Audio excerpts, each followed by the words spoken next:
नमस्कार, आप सभी लोगों का स्वागत है हमारे घटना चक्र के इस खूबसूरत प्लेटफॉर्म पर, जहां हम बात कर रहे थे UP triple SC lower PCS mains exam के बारे में।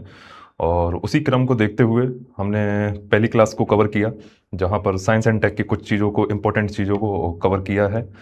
ये चलते हैं आगे, कुछ और विस्तृत जानकारियों के बारे में और चर्चा कर लेते हैं। ये दूसरी क्लास है और आशा करता हूँ कि आप पहली क्लास को रिवीजन कर रहे होंगे और जो आपकी बेसिक्स जनरल साइंस के कुछ फैक्ट्स हैं और जो कॉन्सेप्ट्स हैं वो चीज़ें आपकी कवर हो चुकी होंगी या आप कवर कर रहे होंगे, तो रिवीजन मोड पे होंगे। और ये भी एक तरीके से आपकी एक क्रैश कोर्स और रिवीजन सीरीज़ है, तो चीज़ें आपके नज़रों से जितना ज़्यादा से ज़्यादा रिवाइज हो सकेंगी और जितनी आंखों से गुजरेंगी, वो चीज़ें आपके लिए और बेहतर सिद्ध साबित हो सकती हैं। तो इस चीज़ का ध्यान रखें, क्लासेस को रिवाइज करना ज़रूर ना भूलें और चीज़ें एक-एक करके सारी क्लासेस के बारे में आप जानकारी प्राप्त करते रहें और इम्पोर्टेंट पॉइंट्स को ज़रूर हाईलाइट करते रहें। तो आज का कुछ ऐसा टॉपिक है जो कल हमने पिछली क्लास में बात की थी, जो प्राचीन भारत के बारे में बात की थी। आज हम बात करेंगे आधुनिक भारत की कुछ प्रमुख उपलब्धियों के बारे में। इसमें कुछ एक एडिशनल पॉइंट मैं आपको बताना चाहूँगा। जब भी हम साइंस एंड टेक के कुछ day to day recent developments के बारे में, कुछ ऐसी जो विकसित आपकी जो प्रौद्योगिकियां होती हैं, जो टेक्नोलॉजी, इवॉल्विंग टेक्नोलॉजी होती हैं, वो डे टू डे अपग्रेड होती रहती हैं। तो ये एक तरीके से आपका स्टैटिक पार्ट है। जो चीज़ें डेवलप हो चुकी हैं और जो रिसेंट में डेवलप हो रही हैं, उसमें आपको एक टच ये रखना है कि जो करंट अफेयर्स है उससे आपको उन चीज़ों को रिलेट जरूर करते रहना है कि जो मेजर मेजर डेवलपमेंट्स, अगर यहाँ से कोई पॉइंट्स अगर छूट भी रहा है तो वह आपका करंट अफेयर्स में आसानी से कवर हो सके। तो आप थोड़ा सा चीज़ों को साइंस एंड टेक के दृष्टि से, science and tech point of view से आप चीज़ों को थोड़ा करंट अफेयर्स और रिलेट करने का प्रयास करेंगे। और सारी चीज़ें 70 to 80% सारी चीज़ें यहीं से कवर करा दी जाएंगी। जो भी आपका स्टैटिक पार्ट और जो आपका इंपॉर्टेंट पार्ट एरिया है, वो मेजर मेजर पार्ट एरिया यहीं से कवर हो जाएगा। लेकिन आप जरूर अलर्ट और अवेयर रहें जो आपके रिसेंट हैपनिंग्स हैं जो हो रही हैं उसके बारे में। तो आइए शुरुआत करते हैं इसी के साथ। एक एक करके सारे पॉइंट्स को देखेंगे ताकि आपका एक भी जो महत्वपूर्ण पॉइंट है वो मिस ना हो जाए, छूट ना जाए। आधुनिक भारत की प्रमुख उपलब्धियों के बारे में जब हम बात करते हैं तो ये हमारी स्मार्ट क्लासेस है। ये इस तरीके के आपके स्पेसेस और अग्नि मिसाइल्स, आपकी पृथ्वी मिसाइल्स और कुछ सैटेलाइट्स जो आपके रिसेंट डेवलपमेंट्स हुए हैं, धीरे धीरे करके सारे पॉइंट्स को एक एक करके डिस्कस करते हैं।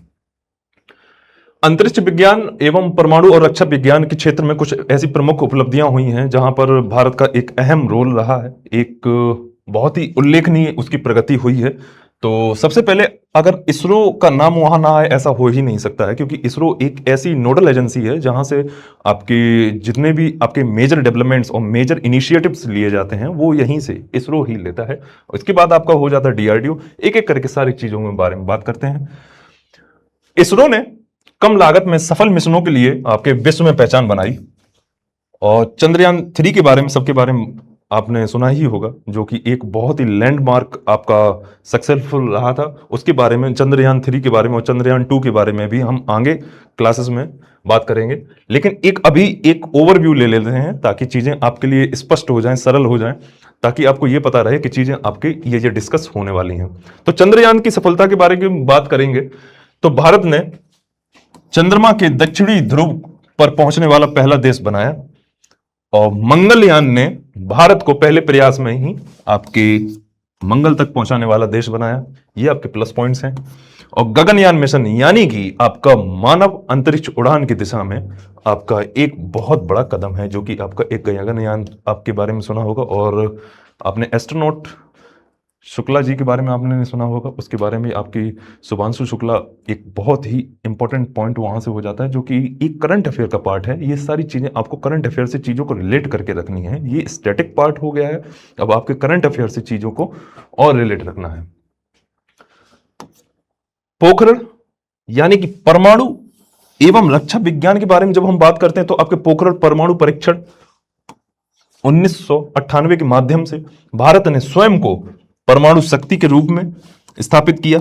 और डीआरडीओ ने अग्नि, पृथ्वी और आपकी ऐसी मिसाइलें बनाई, जो रडार सिस्टम बनाए, जो रक्षा तकनीकी में आपके विकास के एक काम किया। और आधुनिक, जब भी हम बात करते हैं आधुनिक तकनीकी की, तो भारत में राष्ट्रीय नेशनल सिक्योरिटी यानी कि राष्ट्रीय सुरक्षा के बारे में अगर ना बात हो तो ऐसा हो ही नहीं सकता है।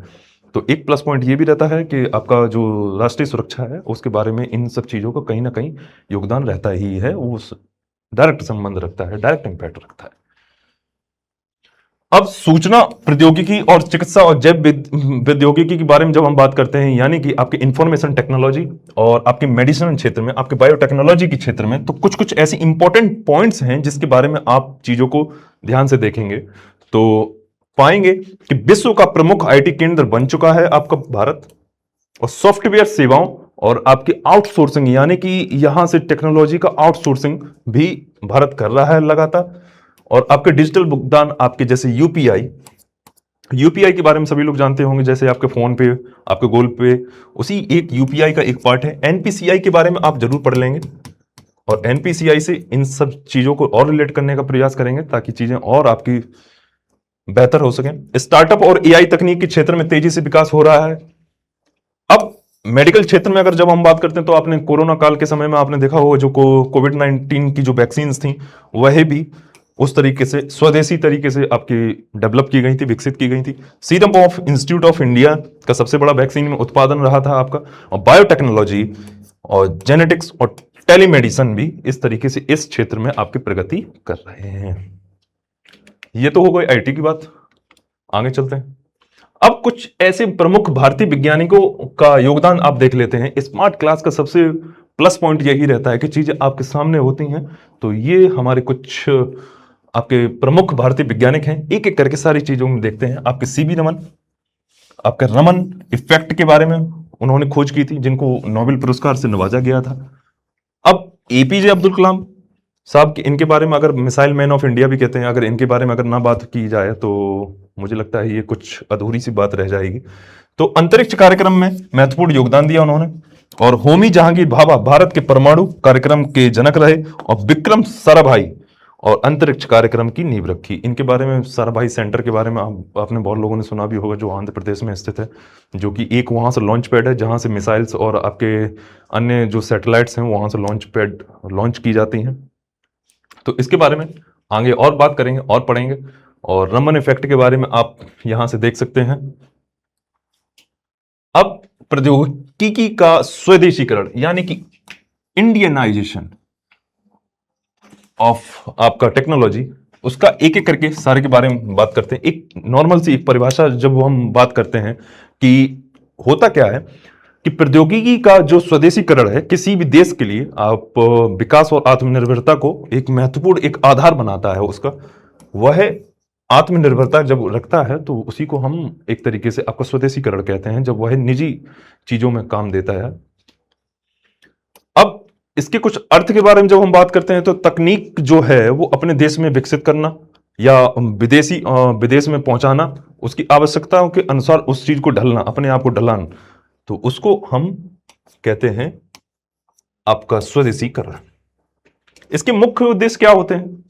मुख्य उद्देश्य ये हो सकते हैं आपके विदेशी जो निर्भरता है उस पर कम करना और देश की आत्मनिर्भरता को बढ़ाना। जैसे आत्मनिर्भर भारत के बारे में आपका जो इनिशिएटिव अभी हाल ही में जो चल रहा है उसके बारे में आपने सुना ही होगा।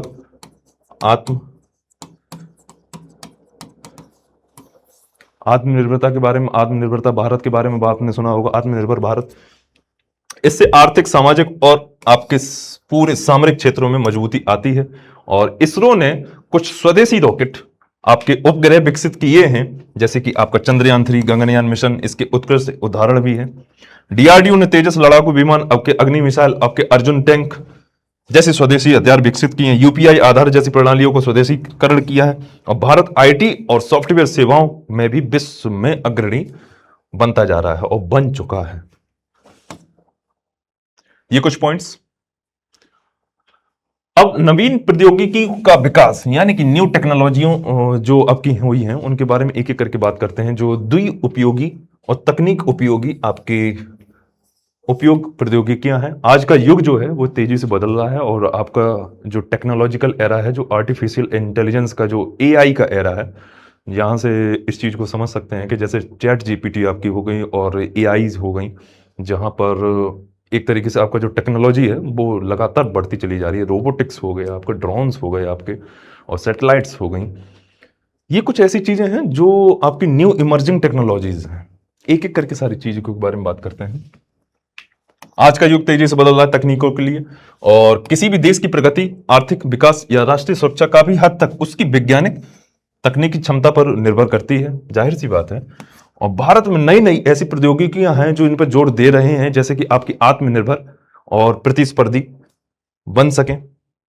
और आपके जो नवीन प्रौद्योगिकियां हैं वो हाल ही में ऐसे इस तरीके से विकसित हुई हैं जिनका विकास तेजी से लगातार इवॉल्व हो रहा है। कोई जिस तरीके से आप देखेंगे, जो फेसबुक है, मेटा है, उसका जो वर्जन है वो डेली डेली कहीं ना कहीं अपडेट होता चला जा रहा है। तो एक तरीके से आपका जो ऐप जिस तरीके से अपडेट होते हैं, उसी तरीके से जो आपकी जो टेक्नोलॉजीज हैं वो लगातार इवॉल्व होती जा रही हैं। नए नए वर्जन आते आते जा रहे हैं। आपकी जो आर्टिफिशियल इंटेलिजेंस है आपका एक तरीके से और इवॉल्व हो रहा है।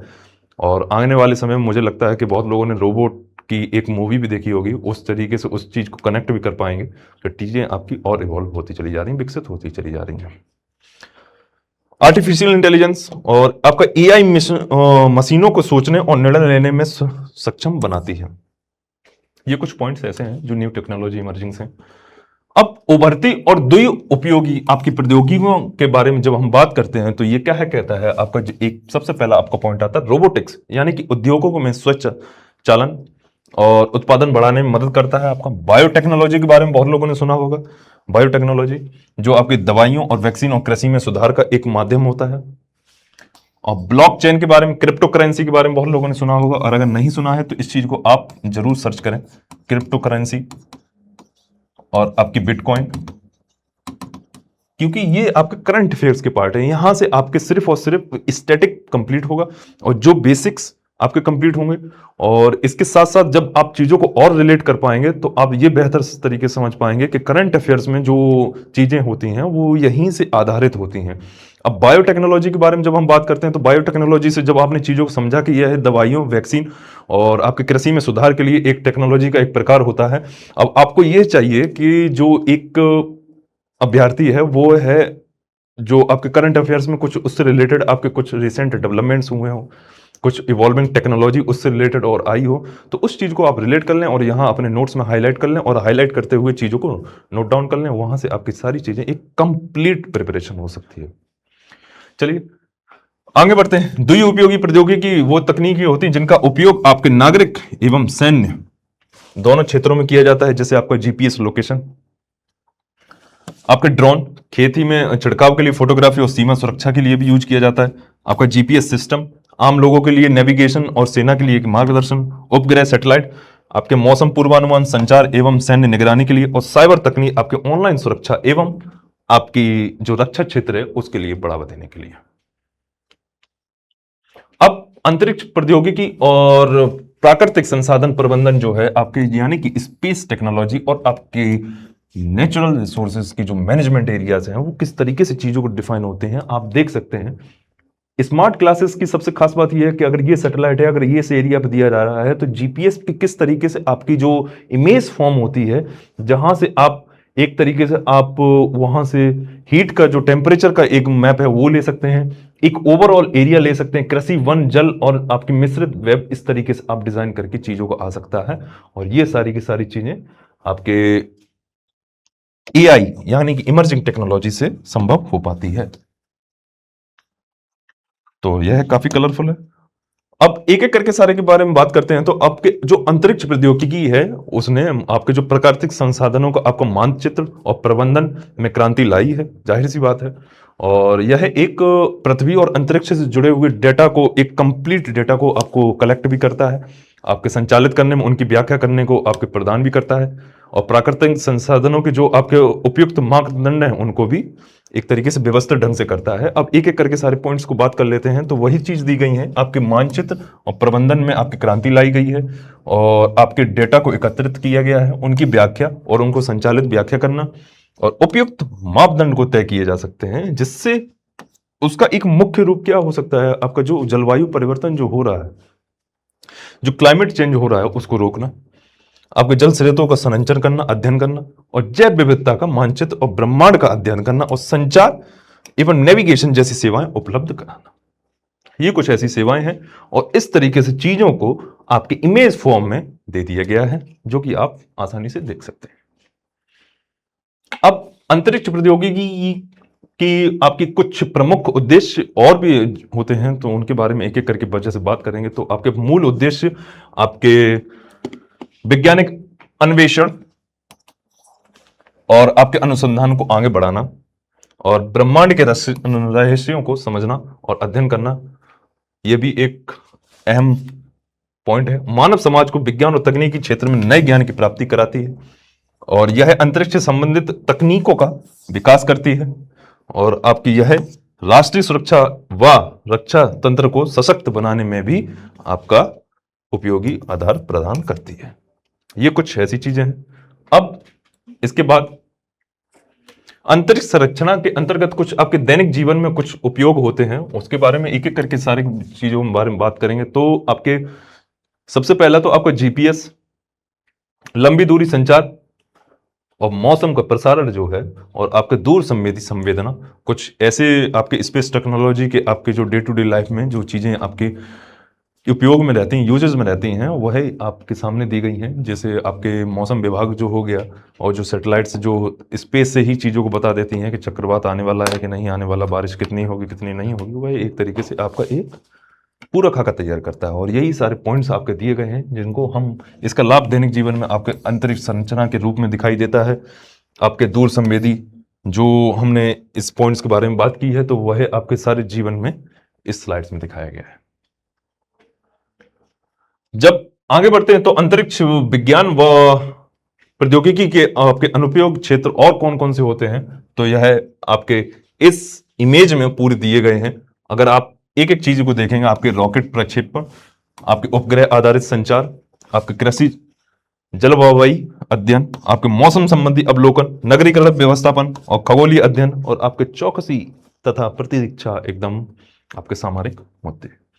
ये कुछ आपके डे टू डे अनुप्रयोग क्षेत्र इस तरीके से हो जाते हैं, जो कि आपके स्पेस टेक्नोलॉजी यानी कि अंतरिक्ष विज्ञान, स्पेस साइंस और के कुछ ऐसे डेली आपके उपयोग क्षेत्र हैं इसके। अब एक यहां तक तो बात हो गई आपके कुछ आधुनिक आपके स्पेस टेक्नोलॉजी के बारे में, जो जो आपकी चीजें हुई हैं, रिसेंट डेवलपमेंट्स हुए हैं साइंस एंड टेक के, विज्ञान और प्रौद्योगिकी के बारे में। अब कुछ एक नया पॉइंट आपका आता है, जो आपको नया एक विजन आता है, उसके बारे में कुछ बात करते हैं। तो भारतीय राष्ट्रीय आपका भारतीय अंतरिक्ष विजन 2025 यानी कि आपका एक परिचय और एक लक्ष्य दिया गया है। इस चीज को आप नहीं भूलेंगे। आपके जो भारतीय विज्ञान कांग्रेस जो अभी हाल ही में कहाँ हुई है और उसकी major major developments, major major points क्या हैं, ये चीज आप करंट अफेयर से चीजों को देखेंगे। यहाँ वो चीजें आप देखेंगे जो आपके महत्वपूर्ण हैं और जो आपके एक मेजर मेजर पॉइंट्स हैं, उनके बारे में हम बात करेंगे। तो भारतीय अंतरिक्ष विजन आपका 2025 क्या कहता है? यह 90 आपके भारतीय विज्ञान कांग्रेस 2003 को बंगलुरु के दौरान प्रस्तुत किया गया था। इसका विजन और दस्तावेज क्या कहता है? कार्यक्रम में अधिक ऊंचाई तक ले जाने के लिए कुछ कदम और आपके भविष्य को एक कंप्लीट रोड मैप उसका तैयार करना, आपके फ्यूचर ओरिएंटेड रहना। इसमें विदेशी एजेंसियां ऐसी होती हैं जिनको उसमें उन पर निर्भरता जो है, जो आपकी जो फॉरेन की जो विदेशी कंपनियां हैं, उन पर निर्भरता को कम करना और उपग्रह के निर्माण में आत्मनिर्भरता को आपका एक महत्वपूर्ण लक्ष्य था, एक आत्मनिर्भरता को बढ़ाना।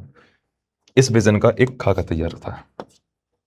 वही सारे पॉइंट दिए गए हैं, एक आत्मनिर्भर भारत को दिया गया है और आपके अंतरिक्ष कार्य में कुछ महत्वपूर्ण आपकी रोड मैप तैयार करके आपको दिखाए गए हैं।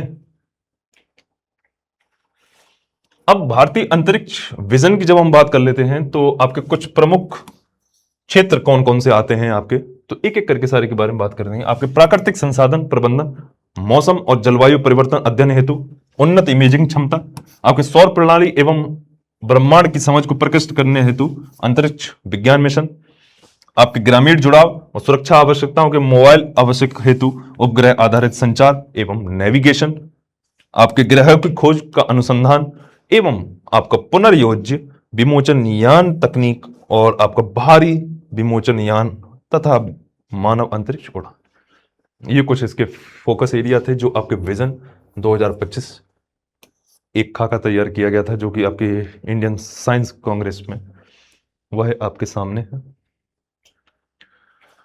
भारत की अंतरिक्ष प्रौद्योगिकी निहितार्थ एवं डॉक्टर अब्दुल कलाम आजाद, एपीजे अब्दुल कलाम आजाद के बारे में कुछ बात करते हैं।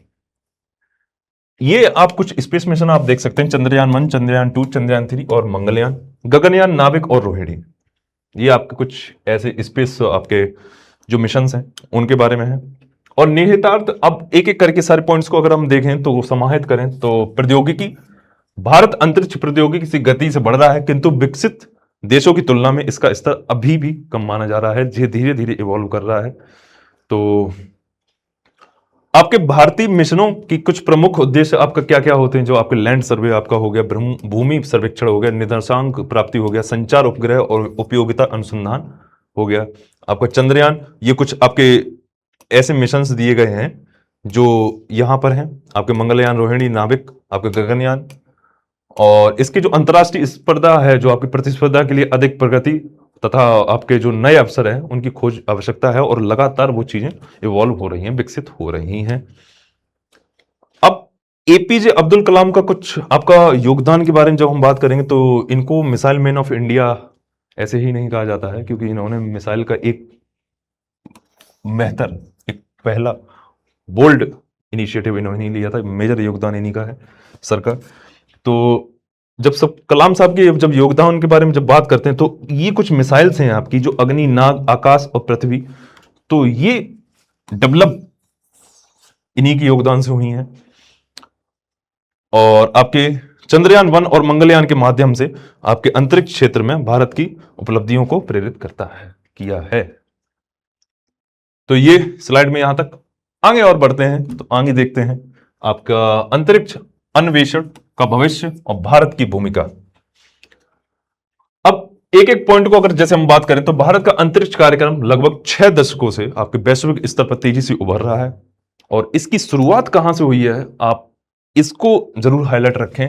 1962 से आपके डॉक्टर विक्रम साराभाई मार्गदर्शन में हुई है। तो साराभाई सेंटर के बारे में आप जरूर रिसर्च करें और गूगल करें कि ये चीज़ कहाँ पर है और क्या क्या उसके लॉन्च पैड्स हैं, कौन कौन से लॉन्च पैड है। तो चीज़ें आपके लिए और भी बेहतर ढंग से क्रिस्टल क्लियर होती चली जाएंगी। इसरो ने प्रक्षेपण यान, आपके स्वदेशी उपग्रह और आपके संबंधित प्रौद्योगिकी की एक श्रृंखला विकसित की थी, एक सीरीज बनाई थी, जो पृथ्वी अवलोकन, आपके संचार, नेविगेशन, आपके मौसम विज्ञान और आपके कुछ ऐसी टेक्नोलॉजी जो स्पेस से रिलेटेड होती हैं जिनको वह पूरा करती थी। वही पॉइंट यहां पर दिया गया है। उपलब्धियों में आपने इनसेट के बारे में सुना ही होगा, इनसेट प्रणाली, और आपके भारत सुदूर संवेदन उपग्रहों के बारे में सुना होगा आपने, उनकी श्रृंखला। और घरेलू विदेशी आपके जो उपग्रह प्रक्षेपण है आपकी, यानी कि पीएसएलवी और जीएसएलवी को विकास में शामिल है। पीएसएलवी और जीएसएलवी के बारे में जब हम बात करते हैं तो इनका फुल फॉर्म इस तरीके से होता है कि पोलर सैटेलाइट, जो आपके लॉन्च व्हीकल्स होते हैं, जो ध्रुवी पर जो कुछ आपके जो सैटेलाइट्स भेजे जाते हैं, जो उपग्रह भेजे जाते हैं, वहां पर आपका पीएसएलवी यूज करता है। और जो आपका जीएसएलवी होता है वो आपका जियो सिंक्रोनस लॉन्च व्हीकल होता है, जो इस तरीके से काम करता है। आपके अंतरिक्ष अन्वेषण की जब हम बात करते हैं तो आपका चंद्रयान मिशन 2013 का, मंगलयान और 2015 का एस्ट्रोसेट उल्लेखनीय है। भारत को लागत प्रभावी सफल मिशन के लिए भी जाना जाता है। भविष्य में मिशनों के जैसे आपका आदित्य L1, ये इसके ऊपर एक क्वेश्चन भी आया हुआ है। आदित्य L1 जो है वो सूर्य के लिए किया गया है एक तरीके से। और शुक्रयान, आपका निसार, आपका इसरो प्लस नासा की एक इनिशिएटिव है। और गगनयान आपका लूपेक्स, आपका इसरो प्लस जाक्सा, यानी कि जो जापान की जो एजेंसी है। और एक्सपोसेट आपके इसमें कुछ शामिल है। तो ये संसाधन कुछ आपके दिए गए हैं। आगे बढ़ते हैं। अब इनसेट और इनसेट 3D के बारे में, जब ये कुछ ऐसे 2 उपग्रह हैं जिनके बारे में एक एक करके अगर हम बात करें तो ये आपके लिए इंपॉर्टेंट हो जाता है, आपको महत्वपूर्ण पॉइंट हो जाता है इनसेट 3D। आप इन चीजों को आप अपनी स्क्रीन पे देख सकते हैं। अगर मेजर डिफरेंस की अगर हम बात करें तो यह बहुउद्देशीय उपग्रह प्रणाली है। अगर हम देखें तो एक एक करके एक महत्वपूर्ण उपग्रह है जो 2013 से प्रक्षेपित किया गया है इसरो द्वारा। इसका उपयोग घरेलू संचार, ग्रामीण क्षेत्रों में आपके सामुदायिक दूरदर्शन, आकाशवाणी केंद्र के लिए, इनसेट के लिए, दूरदर्शन कार्यक्रमों के लिए, प्रसारण के लिए, मौसम विज्ञान को बताने के लिए इसका यूज किया जाता है। और यह अंतरिक्ष विभाग, यह सबसे पहले आपका अंतरिक्ष विभाग, आपका भारतीय मौसम विभाग, दूरसंचार विभाग और आकाशवाणी एवं आपके दूरदर्शन की संयुक्त उद्यम है। तो इस चीज को आप जरूर हाईलाइट रखें अपने नोट्स में। और इसकी व्यवस्था जो है वो आपकी निगरानी एवं संचालन की जिम्मेदारी अंतरिक्ष विभाग को सौंपी गई है। और इनसेट 1 जो है आपका, वो श्रृंखला में 4 उपग्रह आपकी अमेरिकी कंपनी यानी कि फोर्ड एयरोस्पेस द्वारा निर्मित किए गए हैं। इसके बाद जब हम बात करते हैं तो इसी सीरीज को इनसेट 2 और इनसेट 3 स्वदेश निर्मित किए गए हैं आपके। और इनसेट 2 श्रृंखला के तहत आपके जो मौसम संबंधी जो आपकी सूचनाएं हैं और जो आपके दूर संचार के लिए जो यूज की जाती हैं, आपके जो टेलीफोन में यूज की जाती हैं, वो इस तरीके से इसमें एक इसका महत्वपूर्ण योगदान है। और इनसेट 3 आपका जो श्रृंखला का जो प्रथम उपग्रह है यानी कि इनसेट 3 भी वो मार्च 2000 में आपका प्रशिक्षित किया गया था। अब एक एक करके अगर इसके पॉइंट्स के बारे में बात करेंगे तो ये भी इनसे कुछ ना कुछ थोड़ा बहुत मिलता जुलता है, बस एक वर्जन का फर्क होता है। जैसे आप इनसे बात कर सकते हैं 4G और 5G से अगर एक डिफरेंस अगर एक कनेक्ट करने का प्रयास करेंगे तो चीजें और बेहतर होंगी, बेहतर समझ में आएंगी।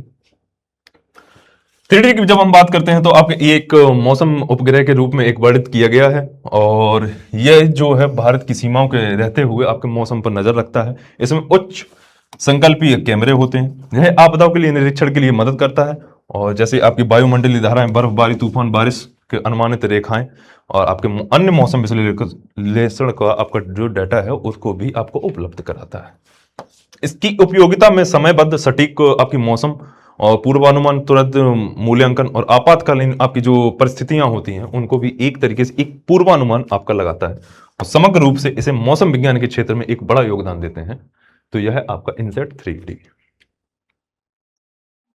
अब एस्ट्रोसेट सैटेलाइट के बारे में बात कर लेते हैं। तो एस्ट्रोसेट क्या होता है? एस्ट्रोसेट एक तरीके से आपका जो अमेरिकी अंतरिक्ष एजेंसी है, आपकी जो नासा है, वो के रूप में वर्णित किया गया है। और इसका जो अंतरिक्ष में मानव अन्य आकाशीय योजनाओं की शुरुआत जो है, विकास जो है, परिचालन के लिए जिम्मेदार है, एक पॉइंट।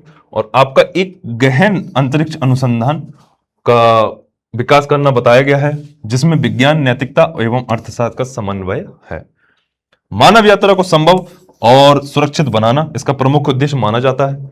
आपके सूर्य प्रणाली और आपका अंतरिक्ष विमानों की तकनीक सहित गहन अंतरिक्ष अनुसंधान द्वारा जानकारी बढ़ाने के लिए आपको इसमें जोर दिया गया है।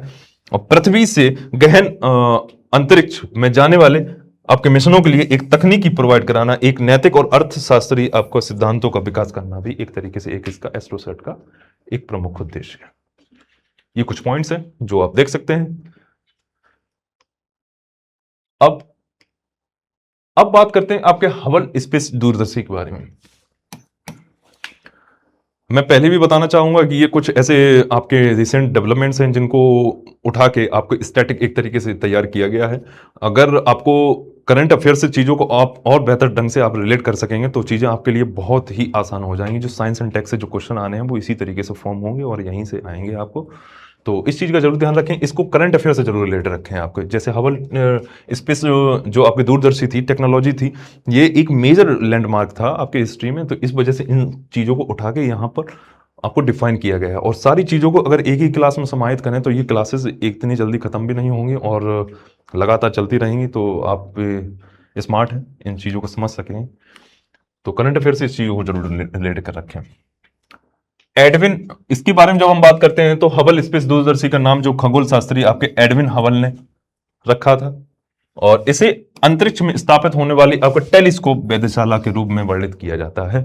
और 1990 में LEO यानी कि लो अर्थ ऑर्बिट, कुछ ऑर्बिट्स होती हैं जो जिसमें सबसे नीचे जो स्तर पर जो ऑर्बिट होती है जो पृथ्वी की, वो लो अर्थ ऑर्बिट होती है प्रक्षेपण के बाद। इसे खगोल विज्ञान के महत्वपूर्ण में एक महत्वपूर्ण खोज है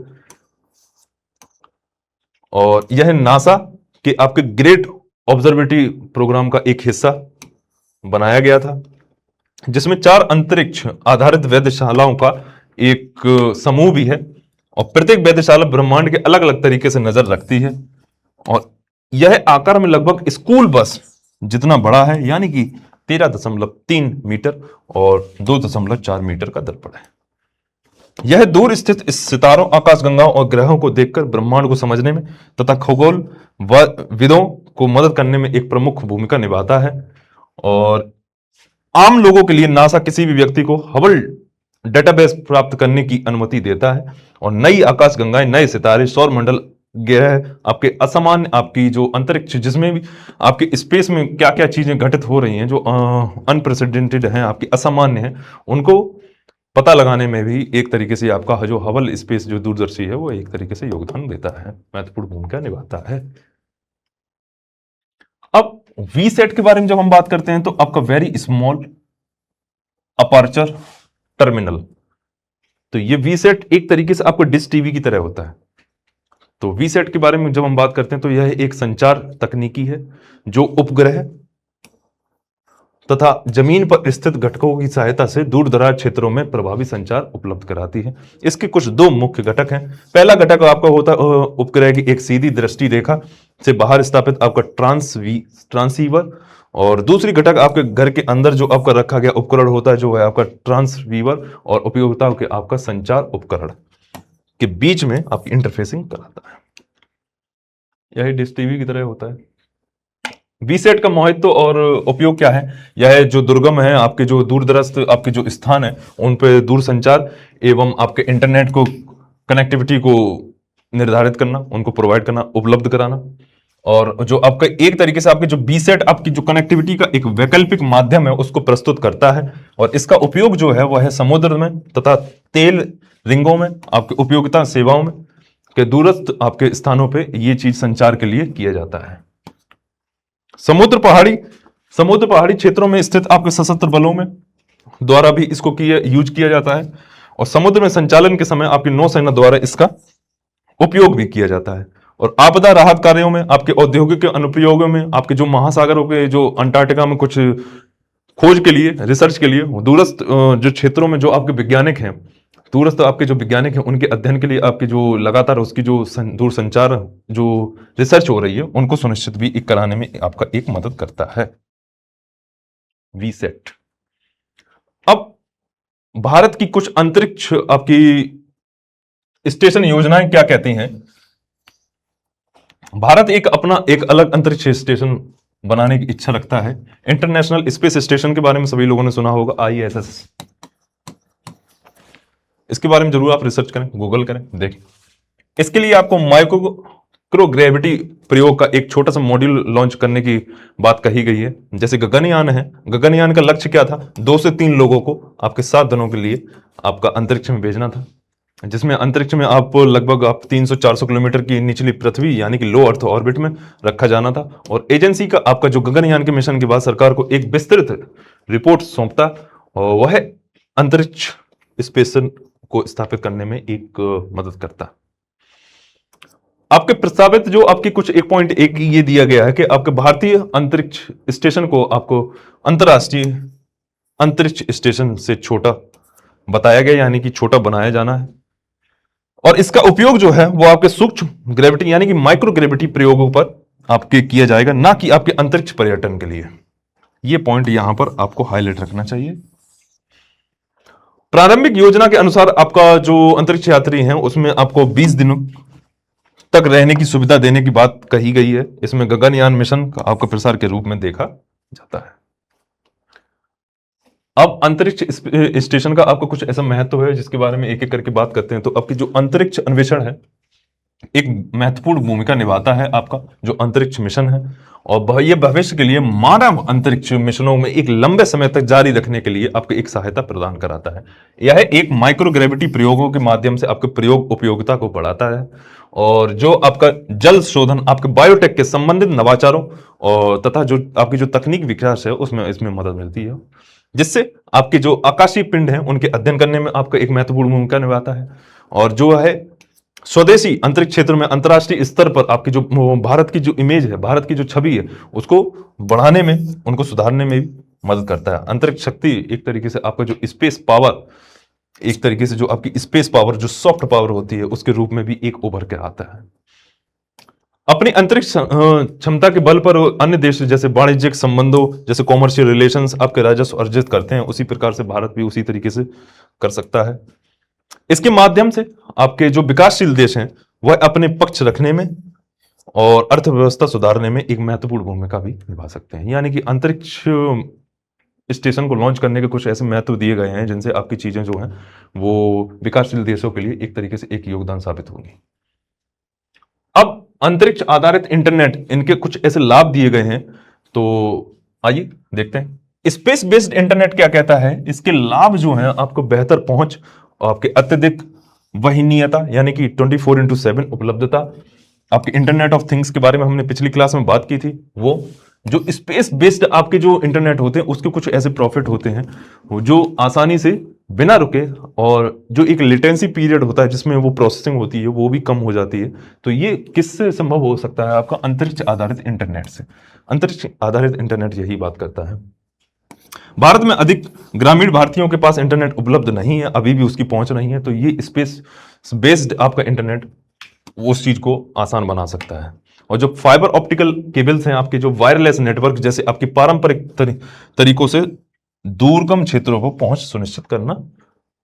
सुनिश्चित कर सकता है। और यह एक चैलेंजिंग पोर्ट भी है, आपका एक चैलेंजिंग टास्क भी है। ऐसे में जहां फाइबर और जो आपकी स्पेक्ट्रम जो सेवाएं नहीं पहुंचती हैं, वहां एलईओ सैटेलाइट जो होती हैं आपकी, वह एक सैटेलाइट ब्रॉडबैंड बेहतर तरीके से वहां पर एक कार्य कर सकता है। और वहनीयता के संदर्भ में जब हम बात करेंगे तो इकोनॉमी ऑफ स्केल, जो आपकी जो महंगी आधारभूत अवसंरचनाओं पर लगभग आपके शून्य जो निवेश पे उल्लेख है। और कोरोना महामारी के समय में भी आपने एक चीज देखी होगी, जो आपके शिक्षा और बैंकिंग है वो डिजिटल एकीकरण की आवश्यकता के कारण ही आपकी इसकी उपयोगिता बढ़ पाई थी और वह संभव हो पाया था। तो वह एक तरीके से आपके जो आपके अंतरिक्ष आधारित इंटरनेट है वही उसी तरीके से एक उसका लाभ है। ये कुछ ऐसे लाभ दिए गए हैं जिसके आधार पर आप चीजों को और बेहतर तरीके से चीजों को देख सकते हैं। अंतरिक्ष आधारित इंटरनेट उपलब्धता और उसकी उपयोगिता के बारे में और बात कर लेते हैं। तो जो आपके एलईओ जो ग्रह होते हैं पृथ्वी के निकट पत्रिकाओं लगाते हैं, इसलिए उन्हें मजबूत सिग्नल और तेज गति पर मिलने की संभावना उसकी बढ़ जाती है और वह बताई गई है। इसके बेसिस पे आपके जो 24/7 जो आपका इंटरनेट है वह इसी बेसिस पे आपको मिलता है, बिना रुके, बिना किसी अवरोध के। आपका संचार का एक पारंपरिक आधार आपका मजबूत जो होता है वो है एक केबल होता है। और हाल में आपके जो प्रशांत महासागर हैं और जो आपके अटलांटिक महासागर हैं उसमें केवल जो आपका क्षतिग्रस्त होने के जो इंटरनेट सेवा जो बाधित हुई है उसके विकासशील जो आपके देश हैं, जो आपके उनकी जो बैंकिंग सेवाएं हैं वो प्रभावित हुई हैं। और आईओटी के बारे में जब हम बात करेंगे तो उसके संदर्भ में आप ड्राइवर रहित कारों जैसी सेवाओं का भी सहज होने हेतु आपकी संभावनाएं बताई जाती हैं। इंटरनेट ऑफ थिंग्स के बारे में जब हमने बात की थी तो पिछली क्लास में हमने यही कहा था कि इंटरनेट आप एक तरीके से रिवॉल्व हो रहा है और रोबोट की तरह आप उस चीज को कनेक्ट कर सकते हैं। कुछ चुनौतियों के बारे में जब हम बात करते हैं तो आपके अंतरिक्ष आधारित इंटरनेट की कुछ ऐसी चुनौतियां होती हैं जिनके वजह से आपके जो स्पेस बेस्ड होता है, जो आपका अंतरिक्ष, ये आपके मलबे और टकराव के जोखिम आपके बढ़ जाते हैं जब वो है पृथ्वी की सतह के पास में होते हैं। और यह 1 मिलियन यानी कि 1 सेंटीमीटर, लगभग 1 मिलियन जैसी वस्तुएं आपके स्पेस जंक की तरह आपका काम करती हैं, जो टकराव से आपके एक तरीके से उसका खतरा पैदा करती हैं आपके पृथ्वी के चारों ओर घूमने से। और गतिशील उपग्रह द्वारा आपकी आवृत्तियों के अवरोध और निरीक्षण संकेत पहचान की आपकी लाइन ऑफ साइट को बाधित आपकी करती है। लाइन ऑफ साइट का मतलब ये होता है जब भी ये चीजें यहां से सैटेलाइट और यहां से जब पृथ्वी को जब ये चीजें सिग्नल्स ऐसे मिलते हैं और जब चीजें आपके आसपास इस तरीके से ऐसे रहेंगी, जो स्पेस जंक है, स्पेस बेस्ड है, तो ये जो सिग्नल्स हैं, जो सिग्नल आने में इसके अवरोध पैदा होता है और जब ये सीधे इस तरीके से जाते हैं तो इसी को लाइन ऑफ साइट कहते हैं। लाइन ऑफ साइट कहते हैं। इस पे आप और रिसर्च करें और चीजों को देखें। मानव निर्मित आपके जो उपग्रह हैं उनके आपके जो प्रकाशीय प्रदूषण को आपको बढ़ाता है आपके स्पेस जंक से, जिससे आपके कुछ भ्रम और लकीरों जैसे प्रतिबिंब की समस्याएं आपकी उत्पन्न होती हैं। और विनियमन के बारे में जब हम बात करते हैं, स्वतंत्र से पहले सरकारें प्रभुत्व रखती थी, पर जब अब ये परियोजनाएं जो है आपकी जो निजी कंपनियां हैं आपकी संचालित जब कर रही हैं तो शक्ति संतुलन आपके देशों की आपकी कंपनियों में स्थानांतरित हुआ है। आपके अब एक पॉइंट और आता है, बहुराष्ट्रीय भागीदारी से नियामक ढांचा और अधिक जटिल हो जाता है। हजारों उपग्रहों के प्रशिक्षण के बारे में जब हम बात करते हैं तो लॉजिस्टिक चैलेंजेस आपके बढ़ जाते हैं और उच्च निवेश की आवश्यकताएं जिसमें होती हैं, जिसमें हर देश जो विकासशील है, जिसके पास जो आर्थिक रूप से कमजोर है, वह इनमें निवेश करना संभव नहीं हो पाता उनके लिए। तो ये चीज एक पॉइंट दिया गया है, जो आपके लॉजिस्टिक चैलेंजेस हैं वो इस तरीके से यहाँ काम करते हैं। और जो एलईओ का उपग्रह है वह लगभग 27,000 किलोमीटर प्रति घंटा की गति से आपका 90 से 20 मिनट में पृथ्वी का चक्कर पूरा करते हैं और वह ट्रांसमीटर के सीधे संपर्क में आपके सीमित समय के लिए ही रहते हैं। ये एक इसका ड्रॉबैक है। तो और लंबे संपर्क के लिए जब हम बात करते हैं तो बड़े पैमाने पर आपके एलईओ, आपके उपग्रह प्रणाली और भारतीय पूंजी निवेश, जिसके बारे में हमने दूसरे पॉइंट में चर्चा कर ली थी। और ये कुछ ऐसे पॉइंट दिए गए। और लास्ट पॉइंट आपका जब रह जाता है तो आपके जो इसे फाइबर स्पेक्ट्रम और सैटेलाइट माध्यमों से आपकी जो दूसरी सर्वाधिक आपकी जो कंपनी प्रणाली है वह बताया गया है।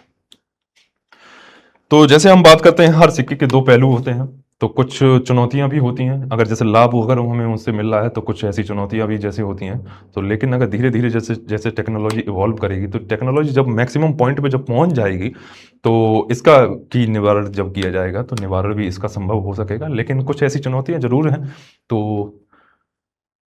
आज के लिए इतना ही रखते हैं। और ये बिल्कुल नया टॉपिक है अंतरिक्ष प्रौद्योगिकी का, आपका व्यापक महत्व और जीवन पर प्रभाव, जिसके बारे में हम अगली क्लास में बात करेंगे। तो आज के लिए इतना ही रखते हैं। मैं आशा करता हूँ आप लोग चीज़ों को रिवाइज कर रहे होंगे, रिव्यू कर रहे होंगे। तो और इसी के साथ इस तरीके से क्लास को रिवीजन के तौर पे लेना है और चीज़ें जितनी सिंपल हो सके उतनी सिंपल रखनी है। और स्पेस की जब साइंस एंड टेक के बारे में जब हम बात करते हैं तो साइंस एंड टेक का एक बेसिक्स होता है और एक एडवांस होता है, और उसको करंट अफेयर से जरूर चीज़ों को रिलेट करते रहें ताकि चीज़ें आपकी सरल और माध्यम से आपकी चीज़ें आसानी से कवर हो सकें। तो आज के लिए इतना ही रखते हैं। हम अगली क्लास में चीज़ों को कवर कर लेंगे। That's all for today. Thank you.